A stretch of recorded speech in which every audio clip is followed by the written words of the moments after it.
Telugu digital media network లో political కేటగిరీలో #1 కేవలం 72 గంటల్లో 1,50,00,000 వ్యూస్ పైగా పాపులర్ టీవీ నెట్వర్క్. నమస్తే, వెల్కమ్ టు తెలుగు బావుడి. ప్రస్తుతం మనతో పాటు ఉన్నారు కాంగ్రెస్ పార్టీ సీనియర్ నాయకులు నాంపల్లి ఇన్ఛార్జ్ ఫిరోజ్ ఖాన్ గారు ఉన్నారు.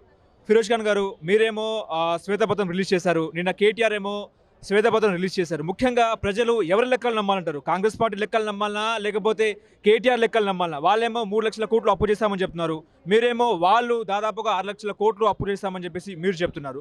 ఎవరి లెక్కలు నమ్మాలంటారు? పబ్లిక్ ఎవరి లెక్క నమ్మింది? కాంగ్రెస్ లెక్క నమ్మింది కదా, సో మా లెక్కనే నమ్మాలి అంతే. వాళ్ళు ఇస్తారు దొంగ లెక్క. 10 సంవత్సరం దొంగ మాటలు మాట్లాడినారు, లంగా మాటలు మాట్లాడినారు, ఇదే లెక్కలు ఇచ్చినారు. సర్ప్లస్ స్టేట్కి అప్పుల స్టేట్ చేసినారు, మొత్తం లెక్కలు అట్లనే ఇచ్చినారు. కాళేశ్వరంకి అవసరం 100 రూపాయలు, 1000 రూపాయలు ఎందుకు పెట్టినారు? మిషన్ భగీరథకి 100 రూపాయలు, 1000 రూపాయలు ఎందుకు పెట్టినారు? ప్రాణాయిత చెవెలాకి 100 రూపాయలు, 1000 రూపాయలు ఎందుకు పెట్టినారు? పవర్ కొనుక్కున్నారు, 1000 రూపాయలు ఎందుకు పెట్టినారు? సో అందరు దొంగ లెక్కలు ఇచ్చేసి దొంగ మాటలు చెప్పేసి 10 సంవత్సరం రూల్ చేస్తారు. సో ఈ మాటలకు స్టోరీ ఫినిష్ అయింది. వాళ్ళ ఎమ్మెల్యేస్కి కాన్ఫిడెంట్లో తీసుకోవాలి, ప్రజల్లో ఏదో సబ్జెక్ట్ ఉండాలి, మేము కూడా వాస్తవాలు చెప్తున్నారు, ఏదో వాళ్ళ దగ్గర పబ్లిక్ కాన్సన్ట్రేషన్ చేయాలి.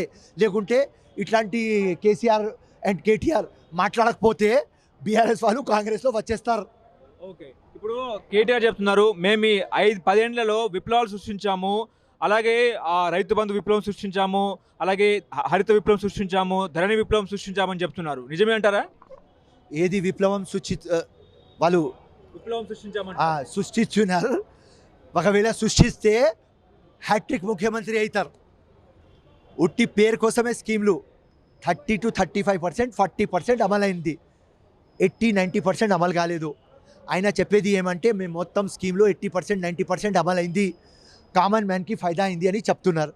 అది కాలేదు, దానికోసం కాంగ్రెస్ పవర్లో వచ్చింది. Simple logic. ఇప్పుడు కాంగ్రెస్ ఏదైనా పబ్లిక్కి మేలు అవుతుంటే ఆ స్కీమ్లు కంటిన్యూ అవుతాయి, మా 6 గ్యారంటీస్ కంటిన్యూ అవుతాయి. దాని తర్వాత ఇంకా ఏదైనా కావాలి, పబ్లిక్ కోసం బంగారు తెలంగాణ కావాలి, తప్పకుండా మా ముఖ్యమంత్రి, మా టోటల్ క్యాబినెట్ దాని మీద కాన్సన్ట్రేట్ చేసి డెవలప్ చేస్తాం. నువ్వు అడిగే క్వశ్చన్ ముందు నేను ఆన్సర్ ఇస్తున్నా. తెలంగాణ సర్ప్లస్ స్టేట్ 2,70,000 crores ఉన్నాయి. మా దగ్గర మెకానిజం ఉన్నది, మా దగ్గర మేధావులు ఉన్నారు, మా దగ్గర ఎక్స్పీరియన్స్ ఉన్నది. 100% పబ్లిక్కి మేలు చేస్తాం. ఇప్పుడు మీ దగ్గర మెకానిజం ఉంటే రైతు బంధు ఎక్కడ, రుణమాఫీ ఎక్కడ అని చెప్పేసి హరీష్ రావు ప్రశ్నిస్తున్నారు. ఏం చెప్తారు దాని మీద? కొద్దిగా ఆగు, 15 days అయింది మా గవర్నమెంట్ వచ్చి, ఇస్తాం కదా ఆన్సర్. సంక్రాంతి దాకా ఆగు, మొత్తం ప్లానింగ్ అవుతుంది. నిన్న కలెక్టర్స్తో మీటింగ్ అయింది.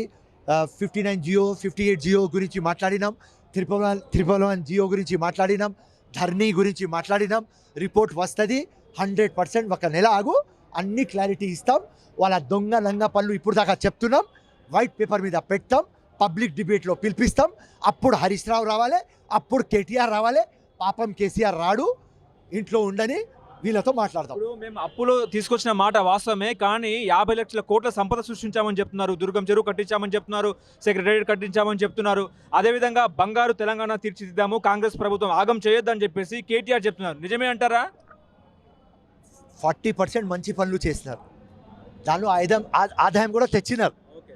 కానీ ఆ ఆదాయం ఎక్కడ పోయింది? వీళ్ళ ఇంట్లో పోయింది. అది point to be noted, my lord, right?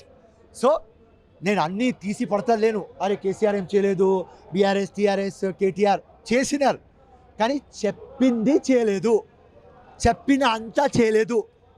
90% చెప్పినారు, చేయలేదు. 40% చేసినారు, అంతే. కానీ కాంగ్రెస్ పాలన ఎలా ఉంది అంటే, చివరకు ఆర్టీసీ బస్సులలో ఈ సీట్లు పురుషులకు కేటాయించబడినది అనే స్థాయి దాకా వచ్చిందని చెప్పేసి బీఆర్ఎస్ నాయకులు చెప్తున్నారు. నిజమే అంటారా? ఆర్టీసీ బస్సులలో పురుషులకు సీట్లు కేటాయించాలని చెప్పేసి చెప్తున్నారు. 15 days అయింది తమ్ముడు, ఇప్పుడే పెళ్ళి అయింది, రైట్? దాని తర్వాత కాపురం స్టార్ట్ చేసినాం. ఆ కాపురం స్టార్ట్ చేసినప్పుడు ఉంటుంది, ఇల్లు తీసుకున్నాం, ఇక్కడ సోఫా బాగాలేదు, అక్కడ డైనింగ్ టేబుల్ బాగాలేదు, నల్లో మంచిగా నీళ్ళు వస్తలేదు, అది ఉంటాయండి. ఒక నెల ఆగు, 100 daysలో 6 గ్యారంటీస్ అమలు చేస్తామన్నాం, 100 daysలో 100% అమలు చేస్తామన్నాం. 100 days తర్వాత అమలు చేయకపోతే అప్పుడు వచ్చి నీ ఇట్లా ఛానల్ పెట్టుకొని ఏం ఫిరోజ్ అన్న ఏమైంది స్కీమ్లు, నువ్వు కూడా కేసీఆర్ లాగా, నువ్వు కూడా బీఆర్ఎస్ లాగా, మీరు కూడా దొంగలంగా లెక్కలు పెడుతున్నారని ఎప్పుడు మాట్లాడు నాతో.